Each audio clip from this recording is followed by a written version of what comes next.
Shri Anandamayi Mat Ki Jai. Bhavatap Pranashanyai Anand Ghanamurtaye Jnana Bhakti Pradayanyai Matastubhyam Namo Namaha.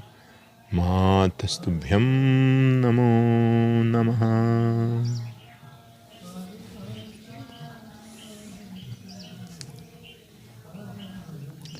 So we were yesterday discussing about how Bhaiji was merged in Ma, became one with Ma. He was just seeing the oneness. Ma and me, we are one. Just the oneness. How he lived his life without anything he wanted for himself. He never asked. That was unique, huh?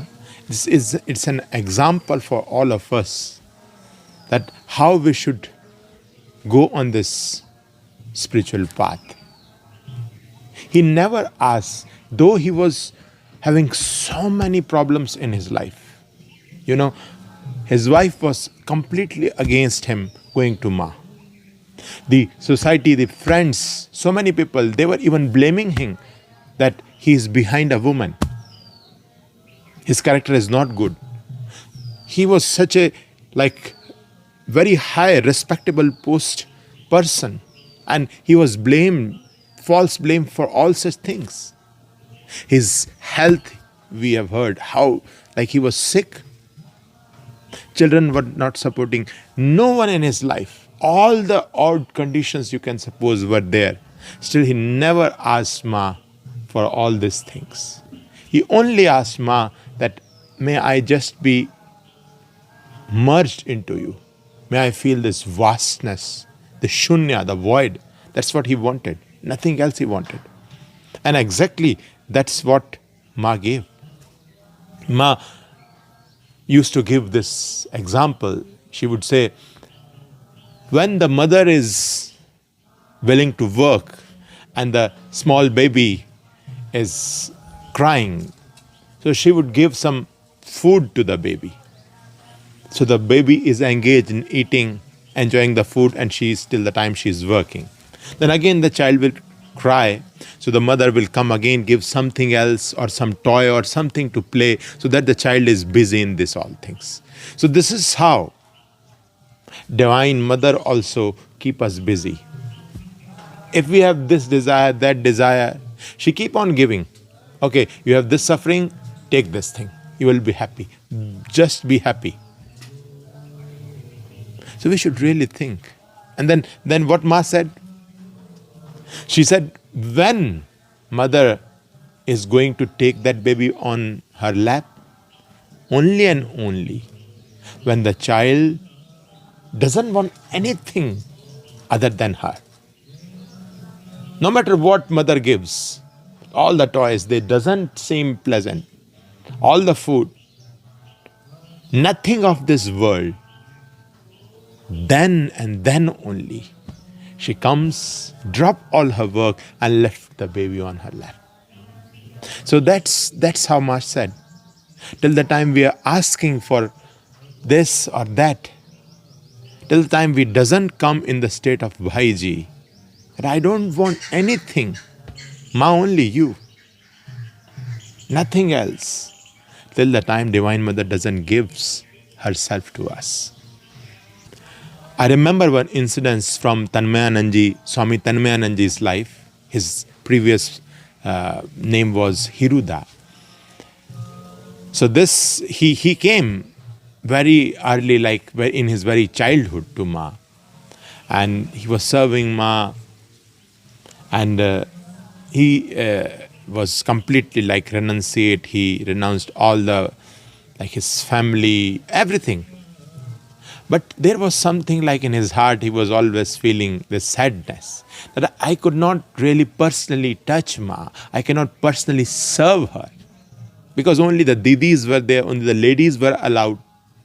So he was having this inner sadness.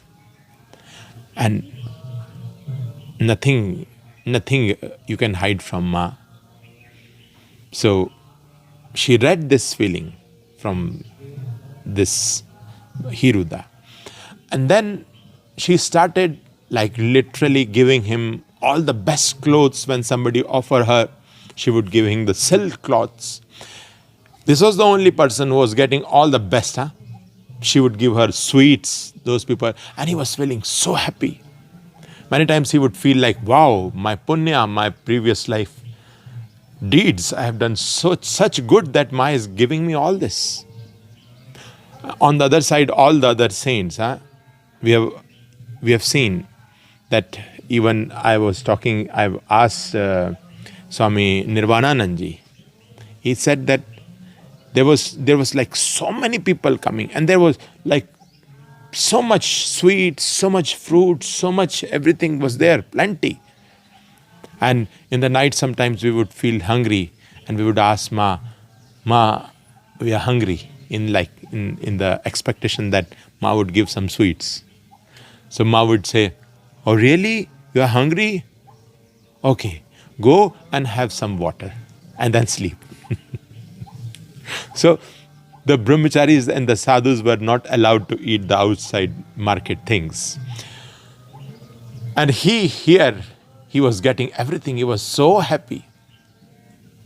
One night he was resting, and he suddenly had this thought that, wow, my life, I am so happy, I am getting everything. But he suddenly remembered that I had a strong desire to serve Ma. Now this desire is no more there. And I'm this lost in the sweets and this beautiful clothes and all that. What is happening? He suddenly started feeling that pain again. And he started thinking, okay, from today I'm not going to eat any more of these sweets or all this clothes, silk cloths. I'm going to refuse all this. I only want Ma. I want to serve you, Ma. And if she's not calling me, I will commit suicide and again take birth as a girl and serve Ma. And there, Ma is resting in another place, in another room there. And here all these sadhus, the saints and all these brahmacharis were resting. She called from there, and it was again Leela. So those who are supposed to hear Ma's voice only were able to hear. Here Ma said, Hiru, come here. And he heard Ma's voice in the night. So he quickly opened the door and went to Ma's room, and Ma was in the mosquito net on the bed. And Ma said, sitting on the bed, she said, show me your hands. So he just showed her his hands. So Ma just put her feet on the hands, and she said, just caress them, massage them gently. In a moment, his wish was fulfilled. Tears were rolling down his cheeks, and he was like, wow, Ma has fulfilled his deepest desire to serve Ma. So see, he used to say, he later became Swami Tanmayananji, he used to say that literally, till the time he was having desires for other things, Ma never asked that. The moment when we become like that, I want just you, no other thing, then Ma is ready. And Ma herself gave this beautiful example of child and the mother. And then we continue. Here Ma is further in the journey, like she reached Dehradun, and from there she suddenly met one saint, Asimananji. He suddenly showed up and did pranam to Ma, and Ma asked him, didn't you, Baba, ask me to go to Narmada? Once you asked me, isn't it? So he said, yes, Ma, I had invited you. So Ma said, shall we go? He was a little shocked. This was Ma. She said, are we ready to go then? So he said, okay, Ma. He had to think, like he has to plan, he has to talk to people. So here Ma is ready. The same night, they boarded the train. So 15 of them, without any plan, nobody was knowing what's happening. So quickly, these were like mass journeys, without any planning. Everybody is just like in rush, arranging the food, arranging their clothes, and everything is like quickly done, and they boarded the train. And when they reached Baroda, and from there they took a taxi, and then they reached Chandod. This is a village on the holy bank of the Narmada river. And there, Ma directly went to a toy seller. And everybody just followed her. And they saw Ma is standing and curiously looking at this toy seller. So everybody was looking, what is Ma doing? So Didi just took one of the like gada, 4 things which Lord Vishnu takes. It's just like one lotus, and then the chakra, the shank, the conch, and these are the 4: shank, chakra, padma, gada. The 4 things which Lord Vishnu has in his hands. So Didi gave this gada to Ma. So Ma started playing with it. Then Bholanath ji took one of the kind of a conch. So she started playing with this. And then she said, okay, where is now the lotus? And where is the chakra now? So people looked and they were all somehow there, and she started playing with it. So see, even such simple things, they have a reason. She's not just going without any reason for anything. Huh? There is a deep meaning behind it. When they started singing and just joyfully going towards Chandod with this all toys in their hand, they reached the place, the rest house, where there was a beautiful Vishnu temple. So Ma already knew. That's why she manifested herself as Vishnu. All this 4 in his hands, Ma already had. Then it was like the Gujarati community, they welcomed her so much with garlands, with sweets.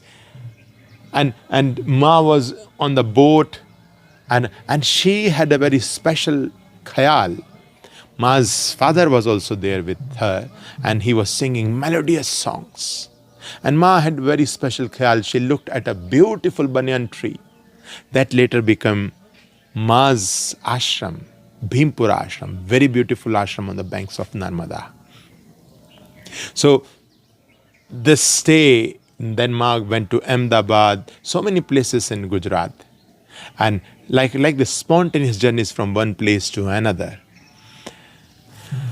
So like this Ma's journey continued, and we'll talk more tomorrow about further Leelas. Jai Ma.